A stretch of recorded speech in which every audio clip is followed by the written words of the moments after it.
시작하기에 앞서 간단한 정육면체 하나를 만들어 보겠습니다. 이제 이런 건 식은 죽 먹기죠.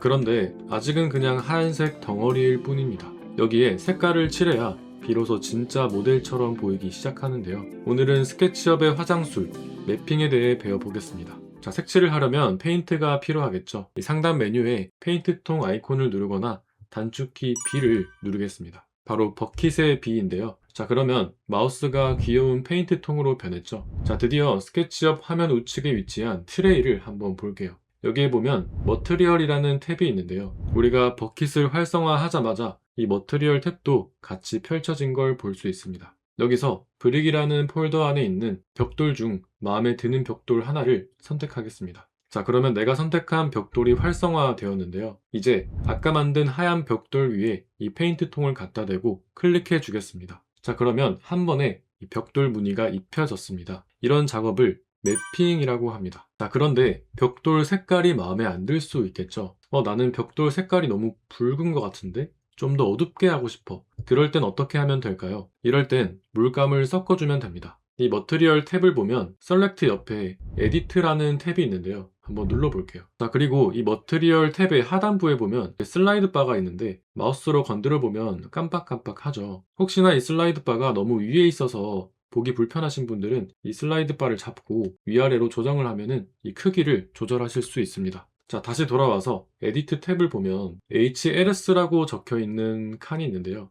이게 컬러 휠이라고 적혀 있으신 분들도 계실 겁니다. 이 무지개색 원을 마우스로 콕 찍어서 한번 돌려볼게요. 자, 벽돌 색이 실시간으로 변하는 게 보이시죠? 옆에 있는 막대기로는 밝기를 조절할 수도 있습니다. 색상을 좀 더 정확하게 조절하고 싶으면 이 컬러 휠 말고 HLS나 RGB를 선택하면 되는데요. 영어가 어렵다면 그냥 슬라이드 바를 한번 움직여 보겠습니다. 이 H는 색상을 의미하는데 빨강, 파랑, 초록 같은 색깔을 바꿔주고 S는 채도를 의미합니다. 그래서 색을 진하게 할 건지 흐리게 뺄 건지를 정하는 값이고요. L은 밝기를 의미하는데 밝게 할 건지 어둡게 할 건지를 결정합니다. HSB도 비슷한 기능이고요. RGB의 R은 레드, G는 그린, B는 블루. 그래서 이 레드, 그린, 블루를 얼마씩 섞을 건지를 정할 수 있습니다. 즉, 색상을 지정하는 방법은 여러 가지가 있다는 거죠. 이것저것 만져보면서 감을 익히시기 바랍니다. 자, 색깔은 이렇게 슬라이드 바를 이용해서 변경하는 방법이 있고, 여기 보면 매치 컬러 오브 오브젝트인 모델이라는 버튼이 있는데요. 이 기능을 설명하기 위해 우선 객체를 복사해 줄게요. 그리고 이 복사한 객체에 다른 재질을 입혀주도록 하겠습니다. 이 셀렉트에 들어가서 다른 재질을 클릭하면 그 재질이 활성화된 걸 볼 수 있습니다. 그리고 이 재질을 우리가 복사한 객체에 입혀준 다음 머트리얼 탭에서 우리가 맨 처음 입혀줬던 이 재질로 다시 활성화 시켜 주도록 하겠습니다. 이 페인트 버킷이 눌러져 있는 상태에서 Alt를 누르면 스포이드가 활성화되는데요. 맨 처음 입혀준 재질을 찍어주면 이 재질로 다시 활성화됩니다. 에디트 창에 돌아와서 매치 컬러 오브 오브젝트인 모델을 누르고 이 두 번째 재질을 선택하면 그 재질의 색상을 그대로 흉내내게 되죠. 바로 색깔을 훔쳐오는 기능이에요. 자, 그리고 신기한 걸 하나 더 보여드릴게요. 우리가 설계를 하다 보면 핀터레스트나 구글에서 레퍼런스를 많이 찾잖아요. 그런데 인터넷을 보다가 와, 이 색깔 너무 예쁜데? 내 모델링에도 딱 이 색을 쓰고 싶은데 할 때가 생길 수 있겠죠. 이걸 눈대중으로 색상 위를 돌리거나 아니면 이 슬라이드 바를 조정해서 맞추려면 절대 똑같이 안 나옵니다.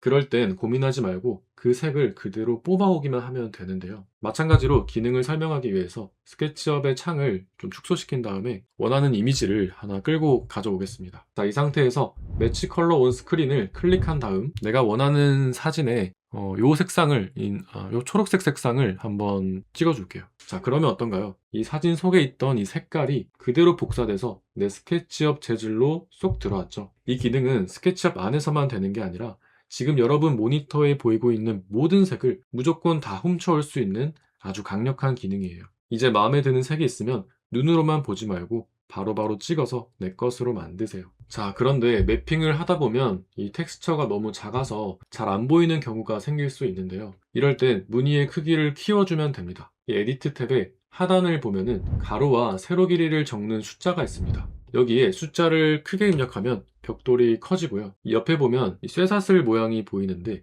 이 사슬이 연결되어 있는 상태에서는 가로를 늘리면 세로도 같이 늘어나는 걸 의미합니다. 다시 말해서 비율이 자동으로 유지가 된다는 거죠. 자, 그리고 이 사슬을 누르면 사슬이 깨지게 되는데, 이 사슬이 깨진 상태에서는 가로와 세로의 길이를 따로따로 지정할 수 있다는 뜻이에요. 특별한 경우가 아니라면 이 사슬은 잠궈주세요. 안 그러면 텍스처의 비율이 이상하게 늘어날 수 있거든요. 자, 색상을 조절하다 보면 가끔 당황스러운 일이 생길 수 있습니다. 스포이드를 눌러서 이 재질을 한번 선택해 주시고 HLS에서 이 채도를 한번 조정해 보겠습니다. 자, 그러면 이 벽돌 전체가 예쁘게 바뀌는 게 아니라 이 벽돌 사이사이에 있는 이 줄눈이 이상한 초록색으로 보이게 되는 경우가 있는데, 이건 컴퓨터가 기존 색상을 억지로 바꾸려다 보니 생기는 현상인데요. 이럴 때 해결사가 바로 컬러라이즈 체크박스입니다. 자, 이걸 체크하는 순간 기존에 무슨 색이 있었든 상관없이 내가 고른 색으로 싹 다 덮어버립니다. 따라서 체크가 해제된 상태에서는 기존 색을 살리면서 보정할 때 사용하고요. 체크가 되어 있으면 아예 새로운 색으로 페인트 칠을 한다고 보시면 될 것 같습니다. 이 단점은 벽돌 사이에 있는 이런 줄눈 색까지 싹 다 덮어버린다는 거죠. 그래도 색을 싹 바꾸고 싶을 때 아주 강력하게 사용할 수 있는 기능이에요. 자, 그리고 혹시나 색을 조절하다가 이게 실패를 했다면 리셋 컬러 아이콘을 누르면 처음 상태로 돌아갑니다. 자, 그런데 이런 경우가 있습니다. 나는 여기에는 원래 색깔의 벽돌을 칠하고 여기에는 색을 빼서 회색 벽돌로 하고 싶은데 이 패턴은 똑같았으면 좋겠어. 자, 그런 경우가 있을 수 있겠죠. 자, 근데 지금 선택된 벽돌의 색을 회색으로 바꾸면 어떻게 될까요? 양쪽 모두 몽땅 회색으로 변해버립니다. 같은 재질을 쓰고 있기 때문인데요. 이럴 때 필요한 게 바로 재질 복사입니다. 상단에 이 아이콘을 눌러볼게요. 그러면 똑같은 벽돌이 하나 더 만들어집니다. 쌍둥이가 태어난 거죠. 자, 그리고 OK를 누른 다음에 이 객체에 매핑을 한 번 더 해줍니다. 그러면은 겉보기에는 차이가 없어 보여도 이 두 객체에는 서로 다른 재질이 입혀져 있는 상태예요. 자, 그래서 색깔을 조절해 보면, 자, 이제는 무늬는 같은데 색깔만 다른 텍스처를 자유롭게 쓸 수 있게 되는 겁니다. 유리창은 어떻게 만들까요? 이 아래에 보면 오퍼서티라는 슬라이드 바가 있습니다. 이걸 왼쪽으로 쭉 당겨 볼게요. 자, 그러면 벽돌이 점점 투명해지면서 뒤에 있는 면들이 비쳐 보이기 시작합니다. 그래서 이 오퍼서티 기능은 유리나 물을 표현할 때 쓴다라고 생각하시면 됩니다. 자, 그리고 메뉴 아래에 보면은 뭔가 있어 보이는 영어 단어들이 보입니다. 메탈리스, 러프니스, 노말, 앰비언트 오클루전. 이건 최근에 스케치업에 새로 생긴 기능들인데 재질을 진짜처럼 보이게 만드는 4가지 조미료입니다.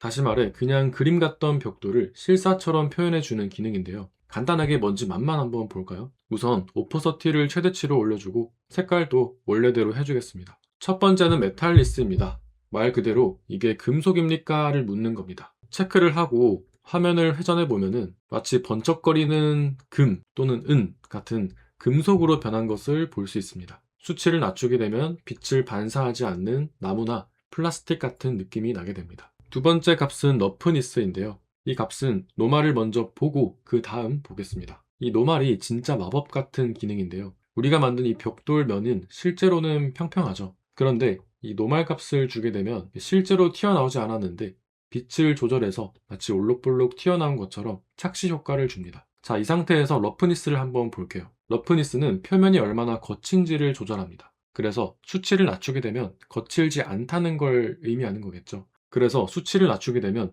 마치 리스칠을 한 것처럼 반질반질한 표면이 표현됩니다. 반대로 수치를 높이게 되면 사포나 시멘트 바닥처럼 푸석푸석한 느낌이 나게 됩니다. 마지막 앰비언트 오클루전입니다. 이름이 제일 어렵죠. 그냥 구석진 곳의 그림자라고 생각하세요. 벽돌과 벽돌 사이의 틈새나 가구 모서리 틈에 진한 그림자를 더해줘서 깊이감을 만들어주는 기능입니다. 그래서 이게 있으면 이 물체가 훨씬 입체적으로 보이는 효과가 있습니다. 자, 이 기능들은 원래 렌더링 파트에서 다루는 내용들인데요. 이 스케치업에서도 굉장히 훌륭하게 표현이 되지만 이 스케치업 안에서만 완벽한 이미지를 뽑아내는 건 사실 한계가 있어요. 그래서 이 부분은 실사 렌더링 파트에서 아주 깊게 알아볼 예정입니다. 지금은 이런 걸 만지면 재질이 더 리얼해지는구나 정도만 알고 넘어가셔도 충분합니다. 자, 오늘 배운 내용을 정리해 볼게요. B를 눌러 페인트를 칠한다. 에디트 탭에서 색깔과 크기를 조절한다. 유리나 물을 표현할 때는 오퍼서티를 쓴다. 자, 오늘은 내용이 많았기 때문에 정리는 이 정도로만 하고